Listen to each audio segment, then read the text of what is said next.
Boa noite, todo mundo. Sejam todos bem-vindos aqui à nossa live. Hoje a gente vai conversar com o Luan Farinelli Diniz. E aí, até eu gostaria que você se apresentasse, Luan, e até coincidência esse sobrenome Diniz, né? É Porque verdade, é da nossa ex-orientadora e sua é, atual, né? é verdade. Boa noite a todos. Eu agradeço muito o convite da Maria Clara e do Luciano. Eu venho acompanhando o trabalho de vocês, é muito bacana, uma iniciativa sensacional.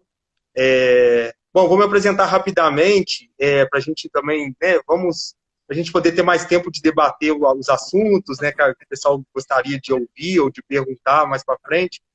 Mas eu conheci a Maria Clara mais recentemente, embora já tinha ouvido falar dela antes, muito bem, lá de Juiz de Fora.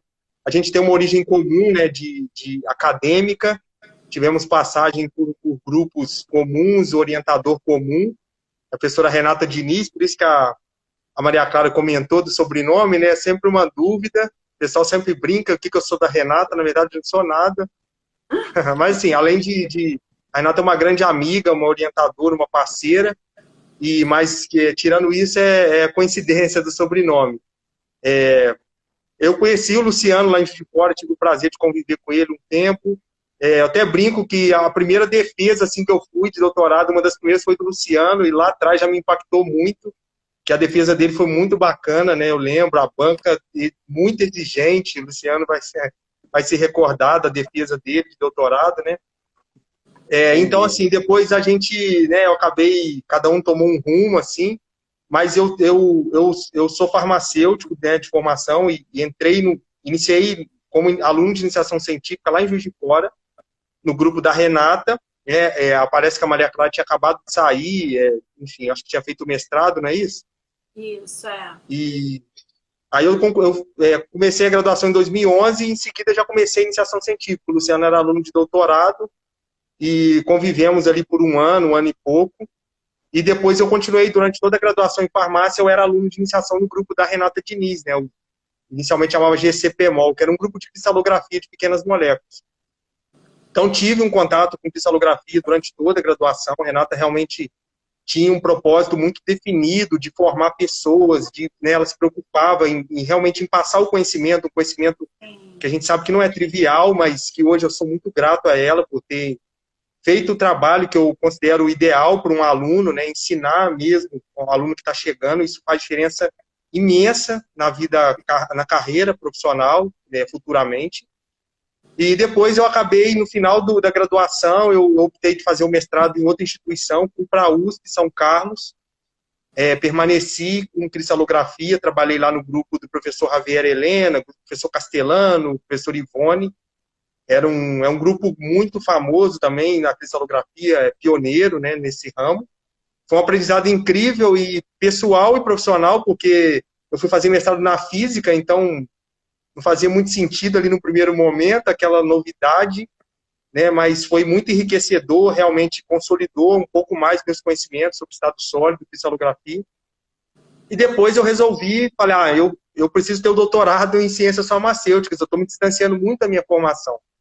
E aí eu optei de voltar para a área farmacêutica e vim fazer o doutorado na UFMG, num programa de ciências farmacêuticas, mas que tivesse colaboração com um grupo de cristalografia, porque foi o que eu sempre trabalhei. Então a Renata me aceitou de novo como aluno, me orientou, na verdade. Então a Renata continuei trabalhando com isso, com o estado sólido, mas com um viés mais farmacêutico. Meu doutorado foi bem farmacêutico mesmo, assim. Então eu pude, toda uma parte que havia sido deixado num primeiro momento meio de lado, assim, eu acabei fortalecendo esses conhecimentos de novo no doutorado, e aí eu tenho essa formação, assim, farmacêutico, um pezinho na física e agora com doutorado em ciências farmacêuticas, né? Então essa é a minha trajetória acadêmica. E agora, Luan, fala pra gente como que foi essa transição da academia para a indústria. Sim, eu já havia imaginado, assim, obviamente que a vida é muito dinâmica, né? Então, à medida que as oportunidades foram aparecendo, eu fui ingressando desenvolvendo a área acadêmica, enfim, sempre fui muito atrelado à área acadêmica, sempre tive um gosto muito grande por pesquisa, né?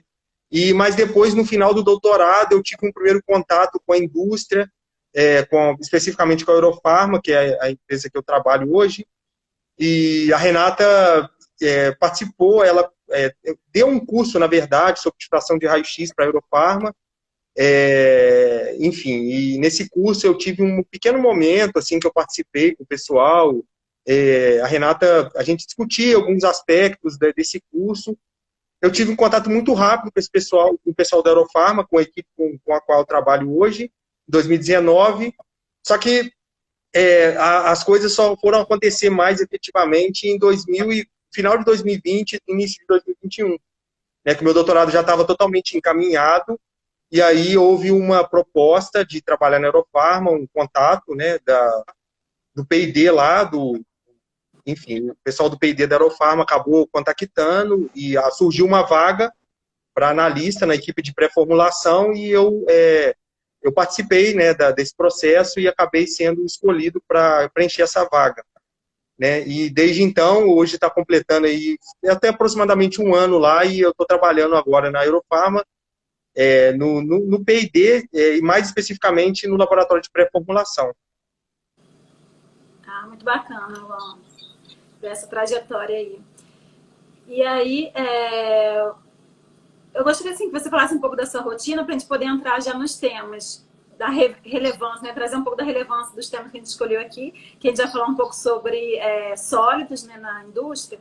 E aí a gente escolheu alguns temas. Se você se sentir confortável, Luan, você pode começar, né? Porque a gente separou alguns, mas você pode começar por cristal, talvez, pelo que você sentir que é mais necessário, porque assim, como a gente demorou um pouco, eu fico com medo da gente deixar por último, talvez uma coisa que seja mais interessante, e não que os demais tópicos não sejam interessantes, mas é pra gente conseguir falar talvez de um que para você seja um tópico que pelo que eu entendi, pelas nossas conversas, né, é um tópico bem relevante aí para os seus estudos.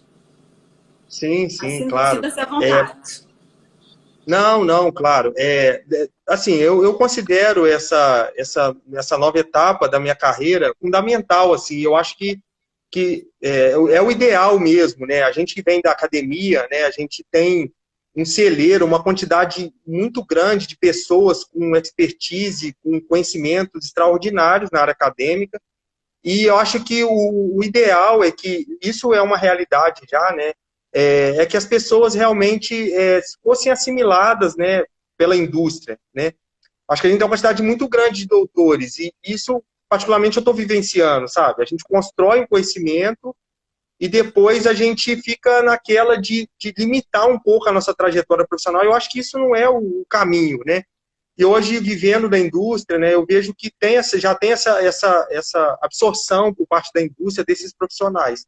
Então, como eu construí um certo conhecimento na parte de estado sólido, e o laboratório de pré-formulação, a parte de estado sólido, realmente, a essência do laboratório de pré-formulação passa pelo estado sólido, né? Então, a indústria farmacêutica, o estado sólido é muito presente, né? Então, a gente tem que, por exemplo, as formas farmacêuticas de uso oral, elas predominam, né? Ou diretamente, né, vai impactar nos processos, nas pesquisas, certo? Porque se a gente tem muito sólido sendo comercializado, a gente, obviamente, vai ter muita pesquisa em estado sólido. E aí, nesse caso, eu pude desenvolver ainda mais meu conhecimento lá. Então, no laboratório de pré-formulação, especificamente, a gente são temas da live, acho que a gente chegou a conversar, né? Duas propriedades extremamente importantes dos materiais, que eu vejo também que é tema frequente das lives, dos tópicos que vocês abordam, é o polimorfismo e o tamanho de partícula, né? Que são duas coisas muito presentes aí na pré-formulação também, e são coisas que a gente pratica diariamente, principalmente no laboratório de pré-formulação. Eu não sei se você quer que desenvolva um pouco mais sobre essas propriedades. Tá? Então, pelo que a gente... Ficar à vontade, Luan. Não, beleza. Se vocês quiserem fazer perguntas, por favor, também pode me interromper, não tem problema. O pessoal que está na live, Ah, gente, pode fazer pergunta, pode interromper. A gente tem uma linha de raciocínio, mas nada que pá. É até interessante essa interação. tá. Vocês também podem interromper para fazer perguntas, não tem problema, tá? Então, assim, um dos temas que você gostaria de falar, né, seria polimorfismo, por exemplo, né? Então, dentro das propriedades de estado sólido, o polimorfismo é uma das principais, se não for a principal, né? Então, como vocês muitas pessoas já ouviram falar de polimorfismo, né? Seria, assim, a capacidade do fármaco, do sólido estar em diferentes arranjos ali, né? Coexistiam de diferentes formas no estado cristalino, assim, seria a definição. Isso é muito importante, porque impacta diretamente, pode impactar, na verdade, performance de produtos farmacêuticos, né? Então, o desempenho, por exemplo, propriedades biofarmacêuticas, solubilidade de solução, muitas vezes depende dessa estrutura de estado sólido, né? Então, na indústria, a gente tem que ter esse cuidado constantemente, de avaliar se o polimorfismo vai ser crítico ou não, ou seja, se ele vai ter qualquer capacidade de impactar uma performance de um produto, seja uma matéria-prima, seja um produto acabado. Então, a gente, desde o primeiro momento, a gente tem que avaliar, lida com essa questão da criticidade, né? Sim. Como os fármacos são, a maioria, muitos fármacos são de baixa solubilidade, o polimorfismo ganha uma importância muito grande, principalmente nos fármacos pouco solúveis. Então, acho que isso que às vezes a gente, até quando eu estava na academia, a gente tinha aquela dimensão, é extremamente importante, mas quando a gente está trabalhando com fármacos de baixa solubilidade, é aí que realmente o polimorfismo ganha protagonismo, os fármacos de baixa solubilidade.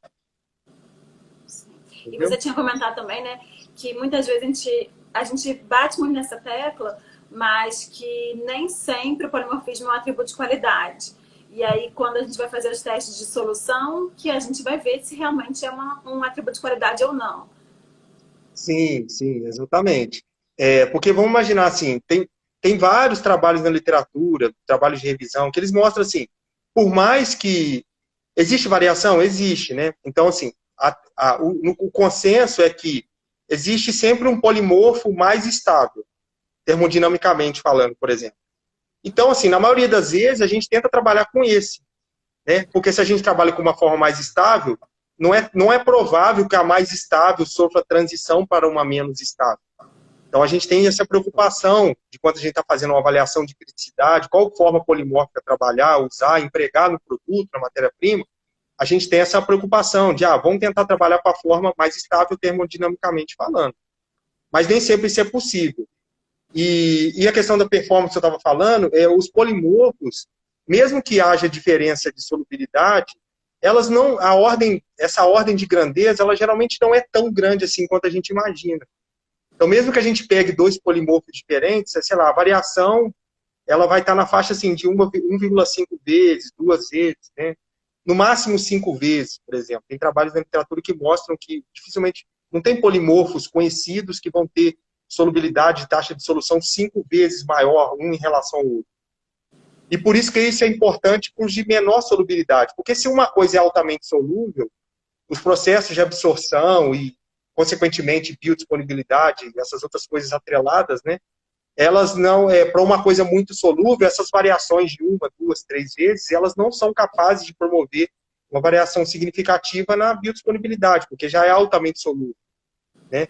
Quando você tem algo pouco solúvel, o processo de absorção ele é influenciado diretamente pela solubilidade.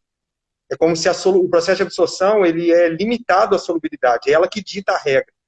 E daí, Aí, se você tem um polimorfo, e o outro é 2 vezes mais solúvel, então a solubilidade a absorção tende a ser mais rápida e pode ter variação de biodisponibilidade, que aí pode ser crítico, de fato. Né? Sim. E aí, nesse sentido, você não vai avaliar, né? São um conjunto de fatores. Você pode mexer, por exemplo, né? Só no estado sólido, né? Você já pode mexer no polimorfismo, o tamanho de partícula e hábito cristalino, né? Fazer a seleção desses, ou outros parâmetros, que é escolher recipiente, ou seja, tem vários parâmetros aí que vocês utilizam nesse quality by design, né? Nessa estratégia, nesse racional da pré-formulação, que vocês podem alterar esses atributos de qualidade para aumentar a solubilidade, né, a biodisponibilidade. Sim, sim. E Exatamente. lembrando também que você falou aí, Luan, de termodinamicamente mais estável, né? É sempre bom frisar que termodinamicamente mais estável em determinada condição, né?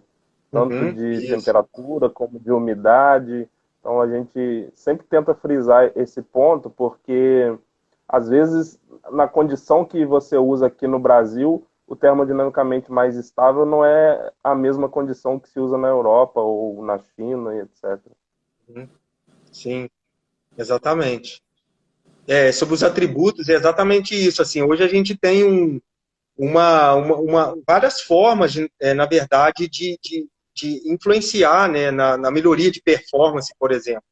É porque, por exemplo, se a gente esbarra nisso que eu estou falando, o outro polimorfo gerar ganhos de solubilidade muito pequenos, né, isso é uma coisa factível que ocorre, a gente tem outras maneiras mais efetivas de, por exemplo, melhorar um perfil de dissolução, né? Por exemplo, às vezes a quantidade dissolvida ou a cedência do fármaco a partir do produto acabado é baixa em relação à referência.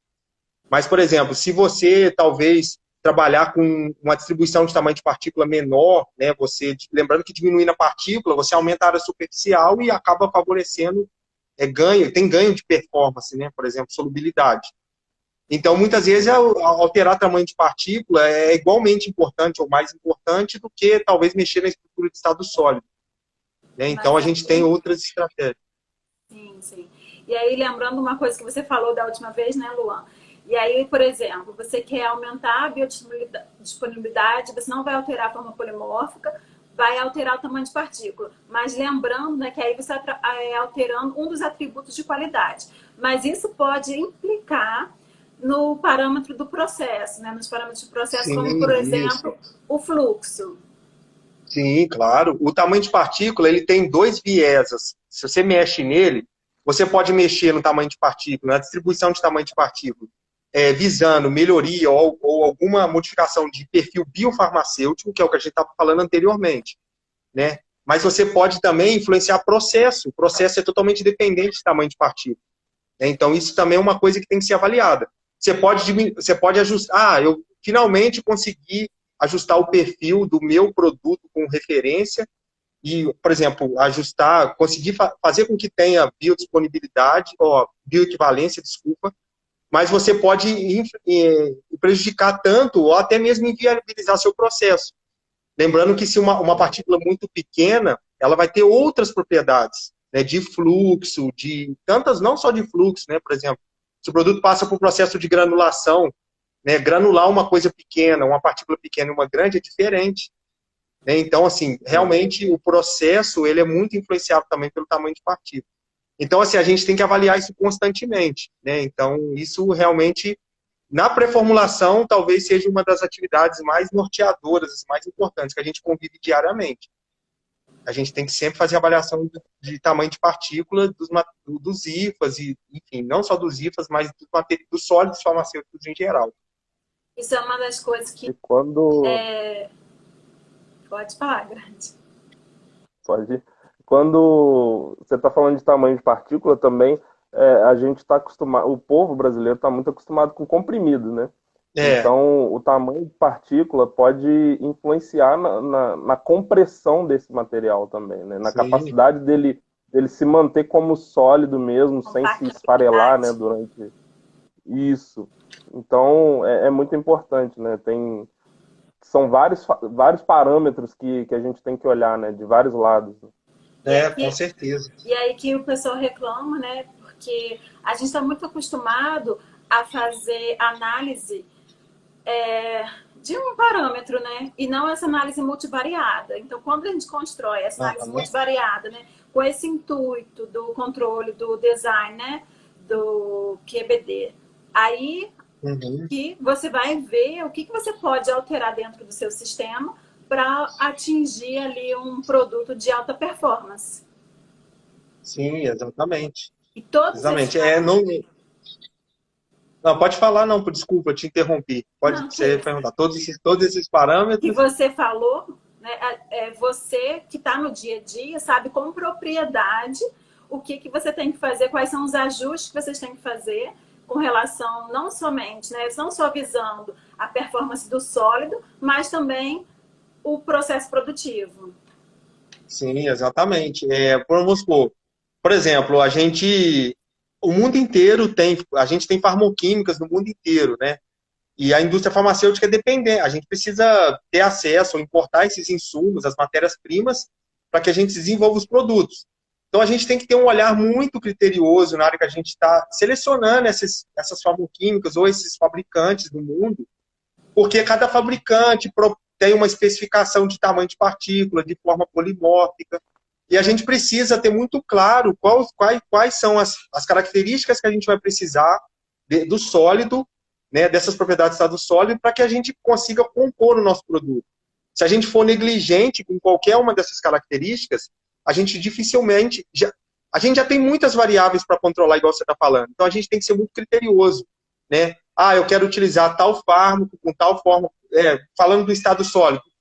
Eu quero trabalhar com essa matéria-prima, eu preciso que ela esteja com tamanho tal, na forma tal, né? E muitas vezes a gente supõe ou propõe trabalhar com uma faixa de tamanho de partícula, um polimorfo específico, e muitas vezes a gente tem que fazer ajustes e tem que continuar constantemente estudando, ajustando essas características para que a gente consiga ter sucesso no desenvolvimento do produto, sabe? E isso é muito fundamental, isso é norteador no dia a dia, por exemplo. Todo dia a gente tem que fazer esse tipo de avaliação mesmo, né? Por exemplo, você propõe trabalhar está desenvolvendo um produto, aí você está importando uma matéria-prima. Você tem lá 3 fabricantes diferentes. Cada um vai, sei lá, tudo bem, eles podem até ter uma certa coincidência da distribuição de tamanho de partícula que eles comercializam, mas, assim, a gente tem que... Dificilmente eles vão estar com material idêntico, com o mesmo tamanho, então a gente tem que fazer essa avaliação mesmo, no dia a dia, constantemente, para a gente conseguir fazer o desenvolvimento dos produtos. Tudo ao mesmo tempo, né? É muita coisa. Tudo ao mesmo tempo. Muita coisa. Foi exatamente isso que a gente conversou com a Amanda, né? Ela falou assim, você tem que... Enquanto ela trabalha no controle de qualidade e migrou para validação de métodos analíticos. E aí, enquanto ela estava fazendo o controle de qualidade, ela já tinha que ficar verificando, já tinha que prestar atenção no insumo que ela tinha que encomendar, tanto, né, dos IFAs, como também da parte do controle de qualidade. Sim. Então, ela tinha que avisar para o pessoal que fazia a solicitação para já solicitar que o material já estava em análise, né? Aquele lote já ia ser preparado. E aí, por exemplo, uma coluna cromatográfica deu defeito. Já tinha que fazer a solicitação. Vai demorar 6 meses para chegar. Olha, dentro desses 6 meses, não posso esperar isso tudo. O que eu faço? Eu vou pedir para fazer outro tipo de análise? Eu vou validar uma outra análise, entende? Então, é tudo isso ao mesmo tempo, né? Todos esses quebra-cabeças, né? Sim, e é tão importante, só complementando, é tão importante, às vezes, o tamanho de partícula e polimorfismo influencia tanto a performance ou uniformidade, o tamanho de partícula pode influenciar, por exemplo, se o fármaco é de baixa solubilidade, a partícula for grande, a gente pode ter problema de uniformidade também, às vezes o fármaco é de baixa dosagem, enfim. Mas, assim, quando esses atributos são críticos e influenciam diretamente a performance, a gente tem que ter método para controlar, né? Então, a gente é muito rigoroso nesse sentido. Se o atributo é crítico, a gente tem que ter controle. Ou seja, a gente precisa constantemente ter os métodos que são eficazes para controlar esses parâmetros. Sim. É uma pergunta do Lê Martins aí, não é isso? Isso. Você quer ler? Eu não consigo ler. Não estou conseguindo ler tudo, não. Tá, deixa eu ler aqui. Então, a redução do tamanho de partícula é um importante fator para melhorar a performance, mas até que ponto pode-se trabalhar este parâmetro sem aumentar a toxicidade do fármaco? Interessante. Essa pergunta é muito boa. Muito boa. Porque o que a gente faz, na verdade? Quando a gente está desenvolvendo um produto, vamos falar de genérico, por exemplo, a gente está ou um similar, né? A gente tem um medicamento referência que está no mercado, né? Então ele já tem uma atividade comprovada, eficácia, segurança. E qual que é o objetivo, né? A gente precisa demonstrar bioequivalência, né? Ou seja, a gente tem que ter um estudo em vivo e demonstrar que o nosso produto ele tem uma curva, ou tem todos aqueles parâmetros farmacocinéticos, eles se adequam ou se aproximam do referência, de modo que a eficácia vai ser a mesma, né? Então, a gente pode, por exemplo, fazer um ajuste, diminuir o tamanho de partícula. Vamos imaginar que o nosso perfil, a nossa curva, lá, a bio esteja para baixo. Ou seja, a gente tem uma concentração plasmática inferior ao do referência, por exemplo, nos estudos em vivo. A gente pode diminuir o tamanho de partícula para tentar fazer com que tenha ajuste, que tenha match.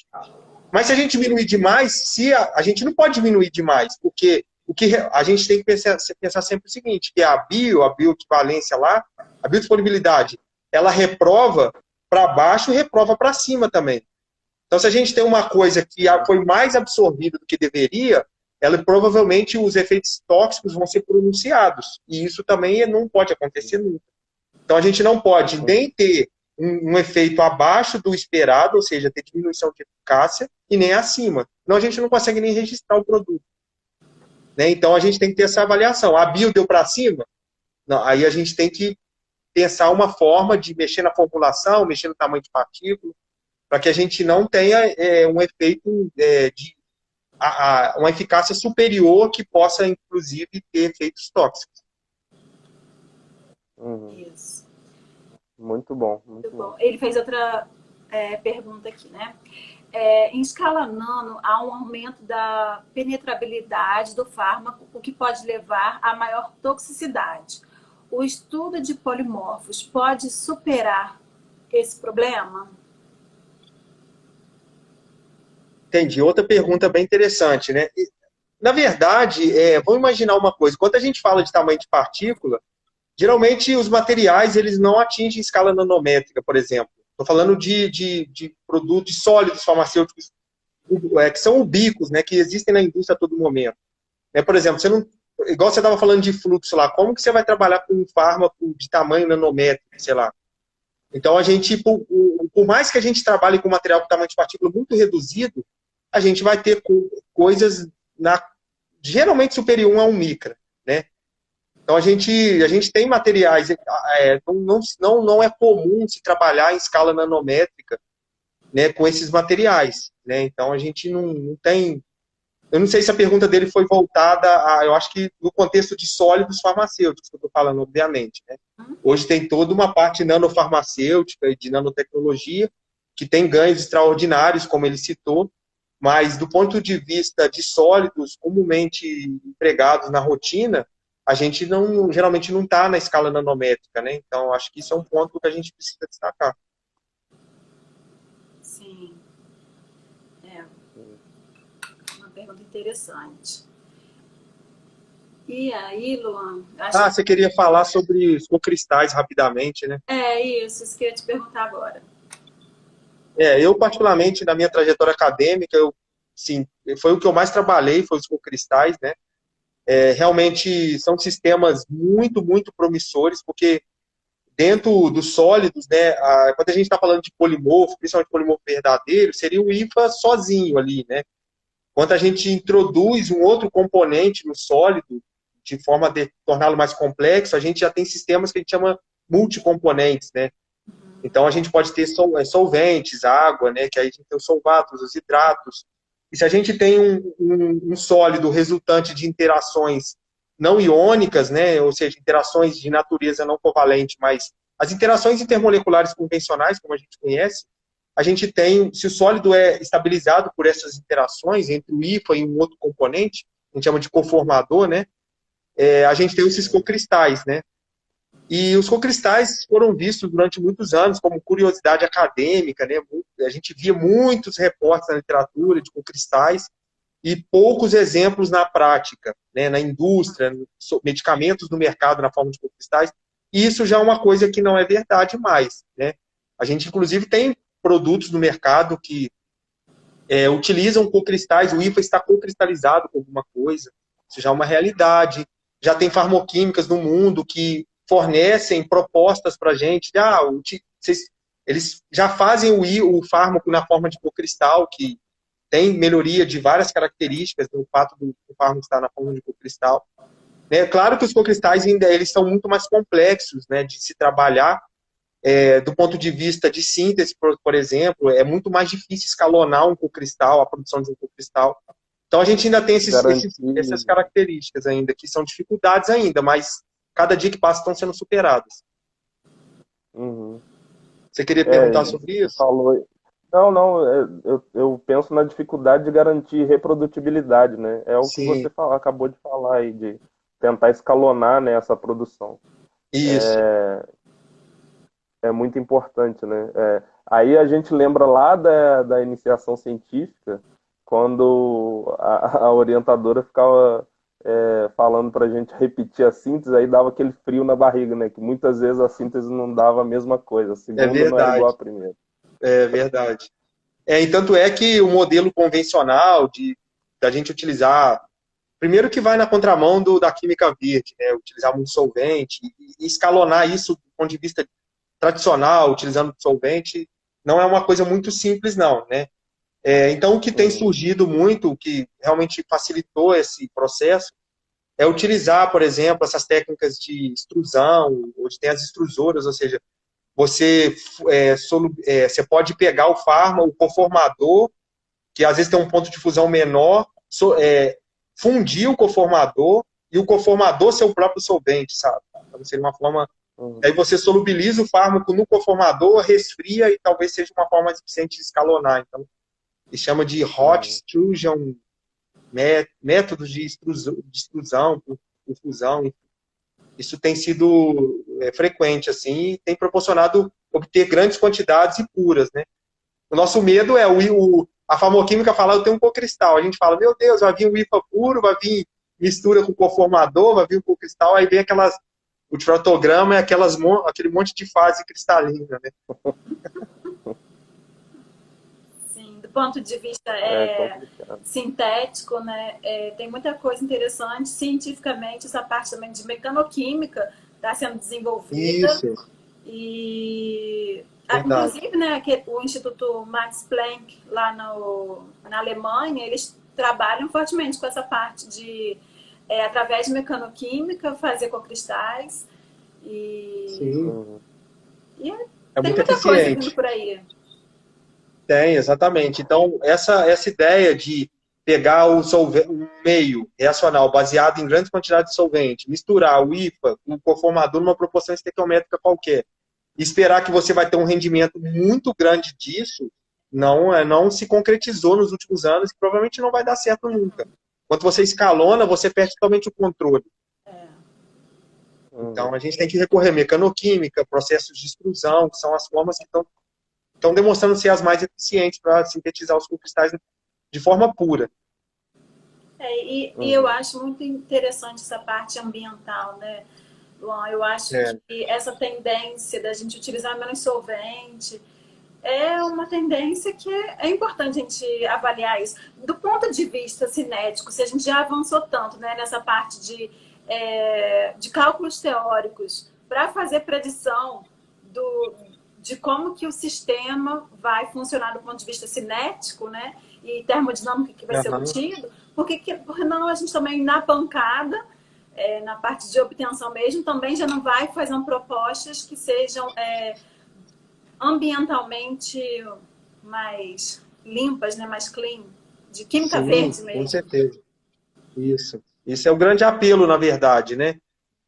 Porque o desafio é esse. Mas, assim, a evolução ela é perceptível, claramente. Né? A ponto de você, igual eu falei, você ter etapas de prospecção de matéria-prima e as farmoquímicas mais desenvolvidas no mundo, elas já oferecerem o IFA na forma de cocristais. Isso já é uma evolução extraordinária. Né? Algo que até há pouco tempo atrás era visto, como eu falei, de certa forma, porque eu trabalhei diretamente, então acabava que a gente se sentia mal, uma curiosidade acadêmica, será? Né? É ruim a gente trabalhar com uma coisa que tem pouca aplicação, e quando a gente vê isso se construindo, isso se concretizando, a gente tem, por exemplo, um cocristal, um cocristal fármaco, que é o Entresto, da Novartis, ele foi o 22º medicamento mais vendido no mundo. né? Então, você vê assim, na lista, sei lá, entre os 20 primeiros ali, né? Você tem um produto no mercado e cujo IFA está na forma de um cocristal, realmente a gente já percebe que a gente já passou desse estágio, esse estágio de que os cocristais não têm aplicação. Hoje isso já é consolidado, né? Realmente os cocristais, eles já estão no mercado, já são uma realidade. Uhum.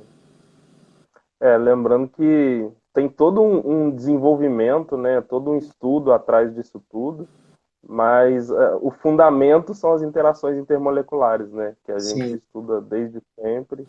Nossa, é verdade. E a cristalografia é a principal ferramenta, né? Para a gente analisar esse tipo de material. Sim, tanto é que se você for partir de uma coisa empírica para fazer com cristal, não tiver esse conhecimento das interações, ou seja, o IFA tem uma ocorrência preferencial de formar síntese supramolecular. Se você não souber qual o conformador que você vai colocar ali para ter uma competitividade, ou seja, para gerar novos síntons, para diversificar a formação de síntons, estabilizar o novo sólido, se você não tem esse conhecimento prévio e faz tudo empírico, as chances de sucesso de desenvolver os cristais é muito pequeno, na verdade. Né? É uma tentativa e erro, e, enfim, que dificilmente vai te levar a algum lugar. Sim. Inclusive, também, né, falando cientificamente, essa parte de Crystal Structure Prediction, né, predição de estrutura cristalina, também já avançou muito, e a gente tem aí de 2 em 2 anos, mais ou menos, os blind tests, né, que eles enviam as estruturas cristalinas para os grupos de pesquisa, fazer a predição de qual seria a formação qual seria o polimorfo a ser obtido, ou o cocristal a ser obtido. E isso também é muito interessante, porque você nem vai para a bancada, nem precisa ir para a bancada, gastar reagente, gastar solvente. E, claro, tem o custo computacional, tempo de máquina, né? Mas do ponto de vista ambiental, acaba se pagando. Sim, com certeza. Com certeza. E os cocristais realmente é uma realidade, assim, né? Porque eles oferecem essa questão de performance também, como eu citei anteriormente, uma forma de você influenciar em performance seria por meio de cocristais. Embora esteja muito longe de ser trivial, muito, muito longe. Porque o comportamento cinético ali do cocristal nos primeiros minutos, né, no ensaio de solubilidade, por exemplo, de dissolução, ele difere muito de um IFA puro, né? Então a gente tem, porque partindo do pressuposto de que o sólido vai se dissociar ali, e a gente vai ter IFA conformador ali em meio, a gente tem novos equilíbrios ali se formando, transições de fase e efeitos que são muito peculiares de cocristais, mais presentes em cocristais, né? A gente sabe que tem aqueles efeitos que já são descritos na literatura, de spring, parachute, enfim. São coisas que os cocristais eles têm uma cinética nos primeiros minutos muito diferenciada, né? E lembra que, se a gente for parar para pensar, o mais importante, por exemplo, no processo de dissolução, né, de solubilização e de dissolução, se a gente for parar para pensar que à medida que o sólido se desintegra, dissolve, e os processos de absorção já começam a acontecer, o que acontece nos primeiros minutos é decisivo para que a gente tenha a performance. Né? A performance é dependente do que acontece nos primeiros minutos. Né?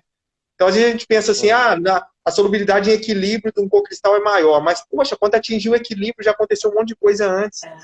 Então, o processo investigativo de cocristais ele tem que ser muito mais criterioso. Né? Mas é um universo realmente a se explorar e sensacional. É muito interessante isso. Sem pensar ainda, né, que tem um excipiente. Então, não é tão simples assim, né? Porque imagina, você fazer o estudo de compatibilidade. IFA, excipiente, é uma coisa. Isso. E agora, o IFA com cristal... Pois muda também, né? Essa parte também é bem forte, né? A pré-formulação, não que no nosso caso especificamente, mas não no nosso caso. O estudo de compatibilidade fármaco-excipiente é uma coisa também muito presente, né, no P&D, né? E muitas vezes ele na verdade, ele se encontra a pré-formulação tem uma contribuição muito decisiva nisso, em geral, né? Mas a gente também tem um viés analítico, desenvolvimento analítico também muito presente, né? Então, uma das coisas que a gente faz constantemente, também, que é uma coisa muito presente também no dia a dia, são esses estudos de compatibilidade, né? Então, isso também é uma coisa bem presente aí no nosso dia a dia também. E essa questão que você está falando também dos recipientes também, né, é fundamental, né? Hoje, a gente consegue alterar toda a performance de um produto, né, mexendo na sua formulação, em processo, em recipientes, quais recipientes usar, né? Talvez você escolha um caminho, o desenvolvimento farmacotécnico, tecnológico, né, do ponto de vista de tecnologia farmacêutica, ele também é muito sofisticado hoje, né? Então, a gente tem isso de forma muito presente também no dia a dia. Assim. A gente pega produtos que foram formulados de forma muito sofisticada, né? Então, hoje, as Big Pharmas, elas investem muito também na parte farmacotécnica. É muito elaborado, farmacotecnicamente falando, os produtos, né? Então, isso, vira e mexe, a gente está trabalhando com produtos e a gente vê que a gente se depara com coisa nova constantemente também, aprende muito com essa parte, a parte farmacotécnica dos produtos. E mesmo com tantos estudos, né, Luan? É uma área totalmente regulada, né, no mundo inteiro. E hoje esbarrei com uma reportagem no Globo de uma farmacêutica brasileira retirando losartana do mercado por causa de um possível produto de degradação, né? Uma grande farmacêutica. Sim. E isso impacta na vida de milhões de pessoas, né? Porque losartana é um fármaco de primeira escolha, né, para hipertensão. Sim. Então, é muito importante, né? Todos os setores, a gente fala isso em todas as lives, né, claro. Todos os setores estarem alinhados, né, na forma de pensar e para chegar no produto final com a qualidade que tem que chegar, né? Porque isso acaba espantando, né? Para o público que é mais leigo, pô, olha uma reportagem no Globo falando que a losartana pode causar câncer, porque é isso que está na reportagem. Pois é. Isso causa um impacto muito grande, né? Foi nitrosamina?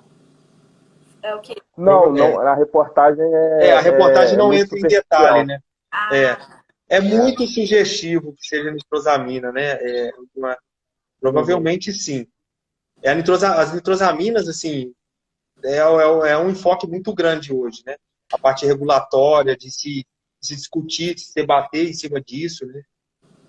Realmente é uma coisa muito presente. E provavelmente é muito sugestivo. Assim, lógico que a reportagem, ela não tem como entrar, não vai entrar em detalhes, né? Mas, de certa forma, é apelativa, mas ela não deixa de ser importante, assim, né? Realmente essa questão...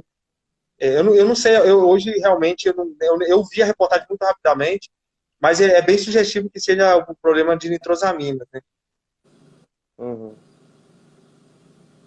Desse lado, realmente, isso também é muito importante. Sim. Eu não vi a reportagem depois, Grande, se puder compartilhar. Tá, te encaminho. Eu vi agora pouco antes da live. Ah, é? Semana passada já teve uma canadense, né? Que o pessoal da Spectra até publicou. É interessante. Isso é bacana, né? Porque a gente vai vendo o quão próximo essas questões estão no nosso dia a dia.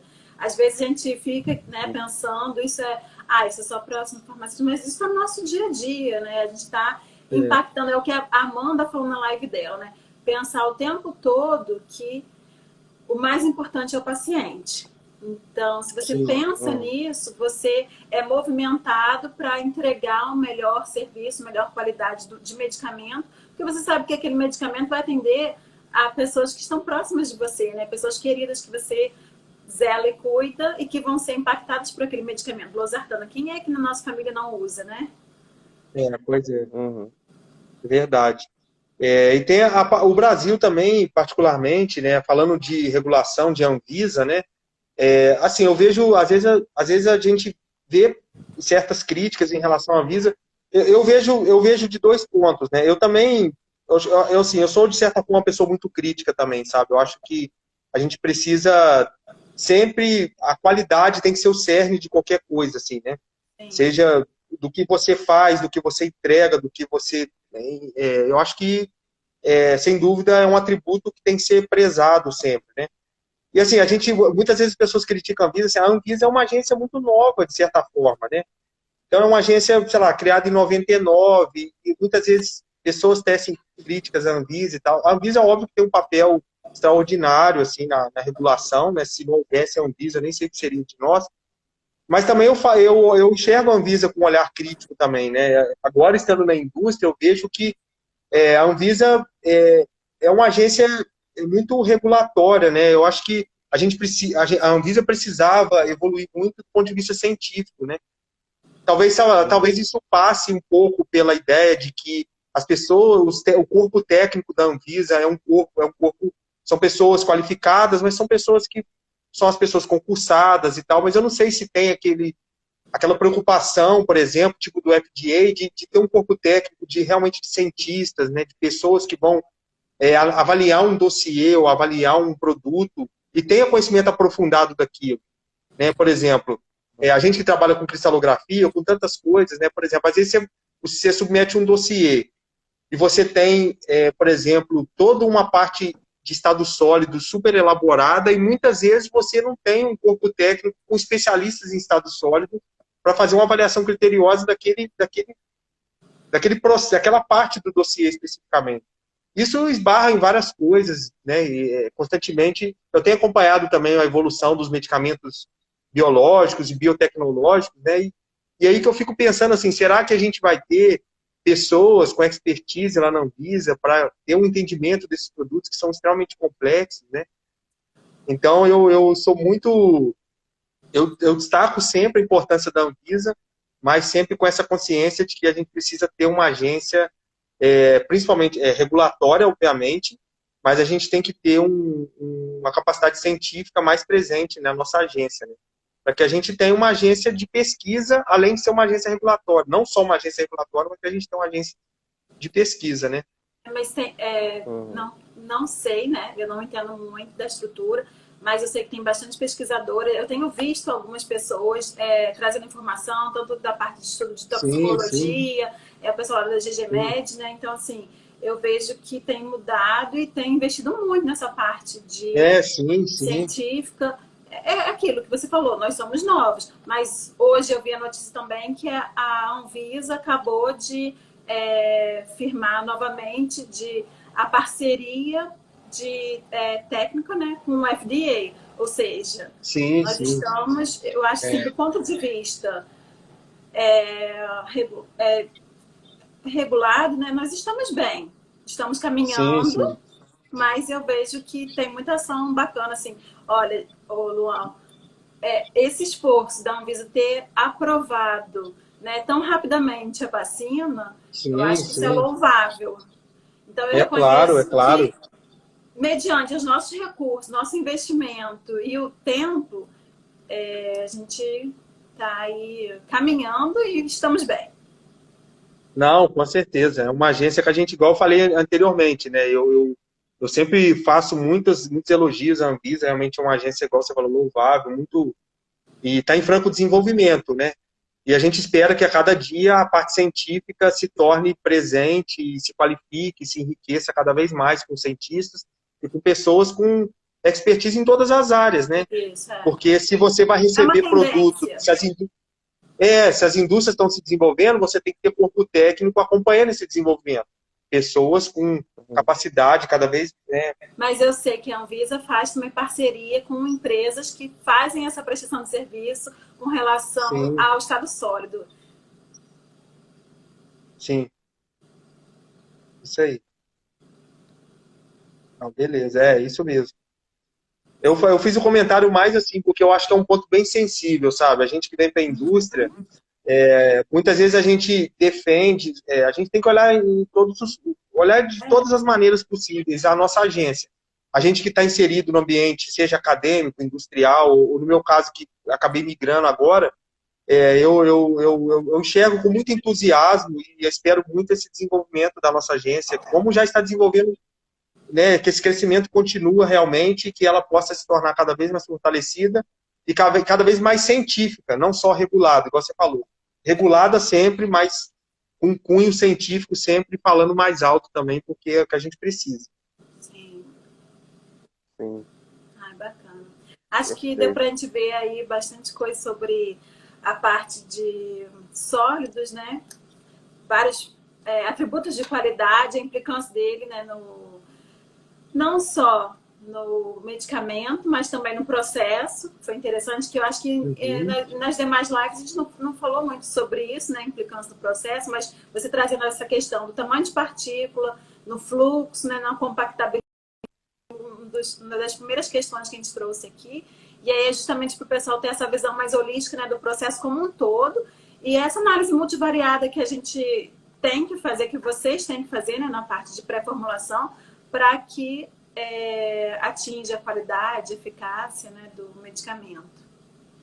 Isso, exatamente. A gente mexe num parâmetro, mas a gente tem que conferir tudo que está à volta justamente para ver, eu mexi no tamanho de partícula visando ter um ganho ou uma adequação de alguma coisa, mas a gente tem que ter a consciência de que essa mexida que a gente faz nesse parâmetro, ela pode influenciar em várias coisas. Como também pode não influenciar, né? A gente fica falando, por exemplo, você pode ter fármacos, geralmente os fármacos muito solúveis, não faz muita diferença você ter um material com partícula maior ou partícula menor. Em muitos processos, o fluxo não é tão prejudicado assim, de você estar com uma partícula maior ou partícula menor. Fluxo, né? E até mesmo molhabilidade. Às vezes o fármaco tem uma boa molhabilidade, o processo de granulação, por exemplo, por via úmida, às vezes influencia pouco e às vezes pode influenciar muito, diminuir o tamanho de partícula, né? Então você pode até mesmo não ter nenhuma influência ou inviabilizar um processo de granulação, por exemplo, diminuindo muito o tamanho de partícula. Então isso tem que ser avaliado caso a caso.